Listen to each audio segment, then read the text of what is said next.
नमस्कार दोस्तों। हमारी आज की कहानी है मेरा आसमान। साची जब भी अपनी फ्लाइट से लौटती, दरवाजा खोलते ही कुणाल उसे उसी तरह देखता जैसे पहली बार देखा था।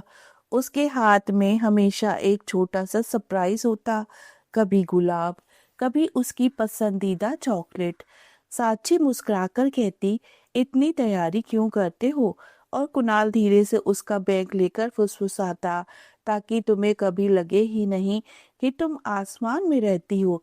तुम्हारा घर यही है, मेरी बाहों में। उस पल में दुनिया की सारी थकान जैसे उनके बीच की एक झप्पी में घुल जाती। साची एयर होस्टेस थी। रात को जब रूहान सो जाता, तब उनकी असली दुनिया शुरू होती।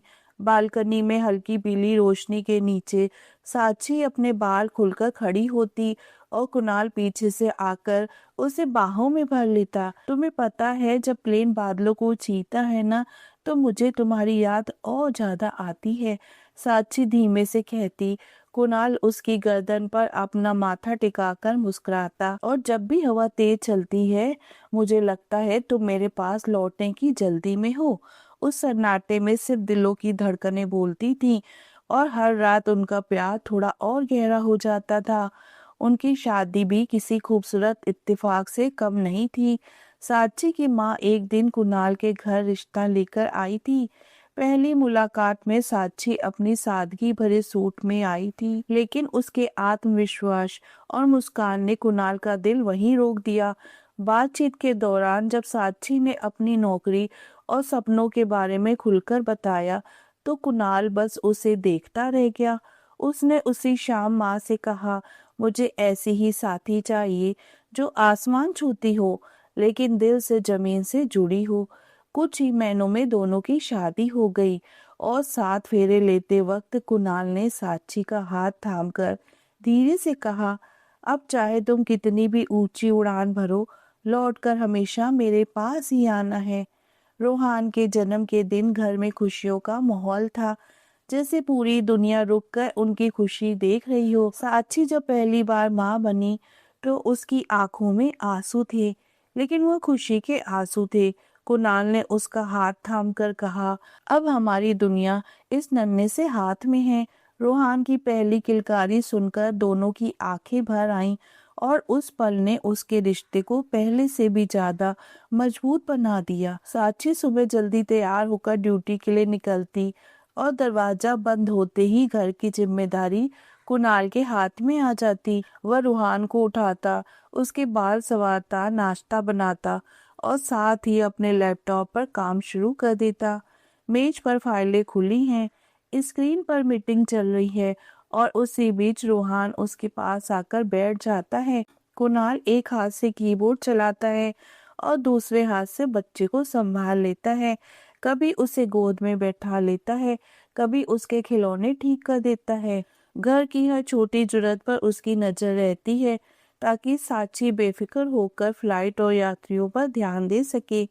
दोपहर में जब रूहान अचानक उदास होकर साची को याद करता है और रोने लगता है, तो कुणाल तुरंत काम रोक देता है। वह उसे पास बैठाकर धीरे धीरे चुप कराता है, खिड़की के पास ले जाता है और बाहर का आसमान दिखाता है, जैसे उसी आसमान में साची कहीं उड़ रही हो। रूहान को बहलाने के लिए वह उसे पार्क ले जाता, झूले पर बैठाता और उसके साथ दौड़ता है। घर लौटकर वह फिर से अपने काम में लग जाता है। रूहान उसके पास बैठकर खेलता रहता है और शाम तक घर का माहौल संतुलित और शांत बना रहता है, बिना किसी शिकायत के, सिर्फ जिम्मेदारी और प्यार के सहारे। आज साक्षी की यह फ्लाइट कुछ घंटों की नहीं, बल्कि कई दिनों का इंटरनेशनल सफर था। उसे लगातार ड्यूटी पर रहना था, अलग अलग शहरों में रुकना था और तय शेड्यूल के अनुसार लौटना था। सुबह अलार्म बजते ही वह उठी और तैयार होने लगी, लेकिन जैसे ही वह रूहान को जगाने के लिए आगे बढ़ी, उसने देखा कि वह बिस्तर पर असामान्य रूप से गर्म पड़ा है। उसका चेहरा लाल था और शरीर बुखार से तप रहा था। साक्षी ने घबराकर उसका माथा छुआ, हाथ गीले हो गए। उसने तुरंत टेम्परेचर लिया और नतीजा देखकर उसकी आंखों में चिंता उतर आई। उसने तुरंत कुणाल को उठाया।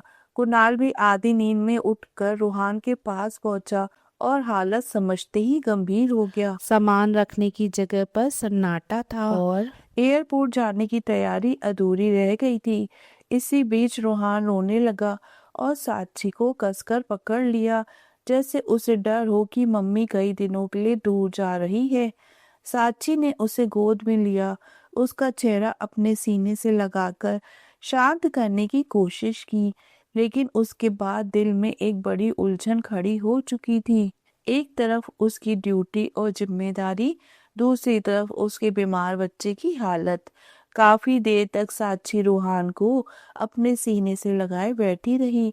वह उसके बालों को सहलाती, उसके माथे को चूमती और बार बार उसे दिलासा दिलाती रही, जैसे अपने स्पर्श से उसका बुखार कम कर देना चाहती हो। लेकिन घड़ी की सुइयां रुकने को तैयार नहीं थी। एयरलाइन की गाड़ी आने का समय हो चुका था और उसे हर हाल में समय पर एयरपोर्ट पहुंचना था। कमरे में भारी खामोशी थी। एक तरफ माँ का टूटता दिल, दूसरी तरफ पेशे की सख्त जिम्मेदारी। कुणाल ने स्थिति को समझते हुए हल्के इशारे से साक्षी को जाने के लिए कहा। वह खुद आगे बढ़ा और रूहान को अपनी बाहों में लेने की कोशिश की ताकि साक्षी तैयार हो सके, लेकिन रूहान ने साक्षी की साड़ी को कसकर पकड़ लिया। उसकी उंगलियां जैसे छोड़ने को तैयार ही नहीं थी। साक्षी ने कांपते हाथों से उसे धीरे धीरे कुणाल की ओर बढ़ाया। आंखों में नमी साफ दिखाई दे रही थी।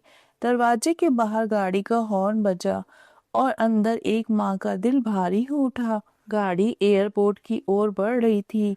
साक्षी की नजर खिड़की के बाहर थी, लेकिन मन अब भी घर में अटका हुआ था। करीब आधे घंटे बाद उसने खुद को संभालते हुए कुणाल को फोन किया। उधर से कुणाल की धीमी संतुलित आवाज आई, रोहान का बुखार अब पहले से कम है, दवा असर कर रही है। और रोते रोते आखिरकार उसे नींद आ गई। यह सुनते ही साक्षी ने लंबी सांस ली, जैसे सीने पर रखा भारी पत्थर थोड़ा हल्का हो गया हो। कुणाल ने उसे आश्वस्त किया कि वह सब संभाल लेगा। फोन के उस पार कुणाल की आवाज धीमी हो गई। उसने रुककर कहा, साक्षी, आई लव यू। तुम्हारे बिना यह घर सूना लगता है। हम दोनों का दिल भी तुम्हारे बिना कहीं नहीं लगता। जल्दी लौट आना। I love you very much. उसके शब्दों में कोई शिकायत नहीं थी, बस एक सच्ची कमी थी जो हर दीवार से टकराकर सुनाई दे रही थी। साक्षी कुछ पल चुप रही। उसकी आंखें भर आई, गला जैसे अचानक भारी हो गया। वह भी कहना चाहती थी आई लव यू, लेकिन शब्द होठों तक आकर अटक गए। उसने खुद को संभालते हुए बस धीमे से सांस ली, जैसे दिल की सारी बात उसी सांस में समा गई हो। फोन कटते ही उसने सिर सीट से टिका लिया, आंखें बंद कर ली और अगले ही पल अपने आंसू पोंछकर फिर वही मजबूत साक्षी बन गई, जिससे अब आसमान की ओर बढ़ना था। 7 दिन की लंबी उड़ानों के बाद जब साक्षी घर में लौटी तो दरवाजा खुलते ही सामने कुणाल खड़ा था। उसने बिना कुछ कहे साक्षी को अपनी बाहों में भर लिया। उसके बालों में चेहरा छुपाकर गहरी सांस ली, जैसे कई दिनों की दूरी एक ही पल में मिटा देना चाहता हो। फिर उसने दोनों हथेलियों से साक्षी के गाल थामे, उसकी थकी हुई आंखों को देखा और उसे खींचकर फिर से अपने सीने से लगा लिया। साक्षी उस सीने से लगते ही भावुक हो गई। I love you Kunal. Rohan कैसा है? उसकी आवाज में थकान भी थी और अपनापन भी। कुणाल ने धीमे से कहा कि रूहान सो चुका है, कल रविवार है, पूरा दिन साथ बिताएंगे। साक्षी चुपचाप उसके कमरे में गई। रूहान गहरी नींद में मासूम सा सो रहा था। साक्षी उसके पास बैठ गई, उसके बालों पर हाथ फेरा, गालों पर हल्की सी किस की और प्यार से चादर ठीक कर दी। उसके चेहरे पर एक सुकून उतर आया, जैसे सारी थकान उसी पल खत्म हो गई हो। अपने कमरे में लौटते ही कुणाल ने लाइट धीमी कर दी। कमरे में हल्की खुशबू और सन्नाटा था। साक्षी ने अपना बैग एक तरफ रखा ही था कि कुणाल ने पीछे से आकर उसे बाहों में भर लिया। उसकी उंगलियां साक्षी की उंगलियों में उलझ जाती हैं। इतने दिनों की दूरी के बाद दोनों के बीच शब्दों की जरूरत नहीं थी। साक्षी उसका चेहरा अपने हथेलियों में लेकर मुस्कुराई और कुणाल ने उसके माथे पर किस किया। साक्षी ने अपना सिर उसके कंधे पर टिका दिया। कुणाल उसके बालों को धीरे धीरे सहलाता रहा, जैसे हर स्पर्श में अपना इंतजार समेट रहा हो। कमरे की खामोशी में सिर्फ उसकी सांसों की आहट थी। दोनों एक दूसरे के और करीब आ गए। साक्षी ने धीमे से कहा, जब भी लौटती हूँ लगता है सच में घर आई हूँ। और कुणाल ने उसे अपने सीने से लगाते हुए बस इतना महसूस किया कि उसका आसमान आखिरकार उसकी बाहों में सिमट आया है।